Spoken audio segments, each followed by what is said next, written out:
আমার ফ্যামিলি মানে আমার দর্শক ভক্ত, তাদেরকে যখনই আমি কাছে পাই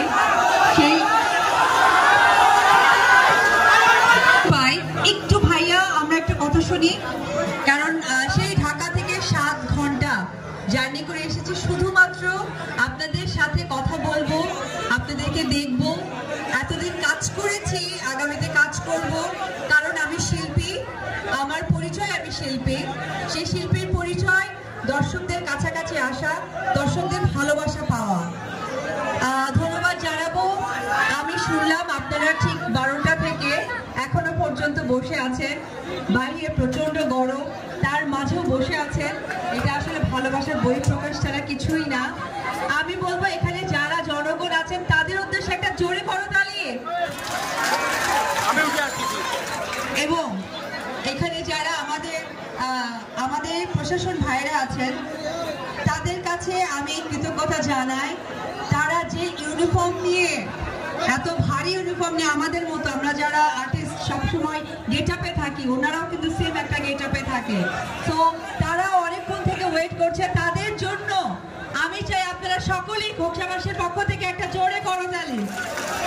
ইফাদ রোশেক স্পার্ট মিক্সে আছে সবচেয়ে বেশি মশলার সংমিশ্রণ। ইফাদ রোশেক স্পার্ট মিক্স মশলা। এবং উপস্থিত স্টেজে যারা আছেন গণ্যমান্য ব্যক্তিবর্গ বা ব্যক্তিত্ব, তাদেরকে আমার অন্তঃস্থল থেকে সালাম, অভিনন্দন। আপনারা জানেন তো আমি বগুড়ার মেয়ে, এটা আমার অনেক গর্ব হয়। আসলে আমি বাংলাদেশের মেয়ে, তারপরে আমার এলাকা বগুড়ার। আমি রাজবাড়ি এসেছি কিন্তু কখনো খোকসা আসিনি।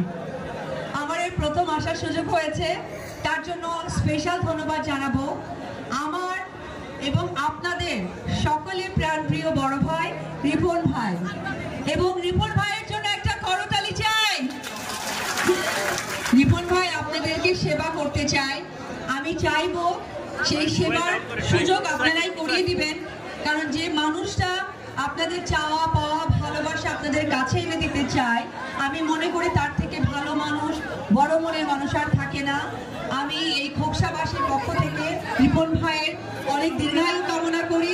রিপন ভাই ভালো থাকুক, সুস্থ থাকুক, এবং আপনারা যে আশা, যে ভালোবাসা দিয়ে তাকে যে সাপোর্ট দিয়ে যাচ্ছে, এই সাপোর্টের লক্ষ্য যেন অবশ্যই পূরণ করতে পারে।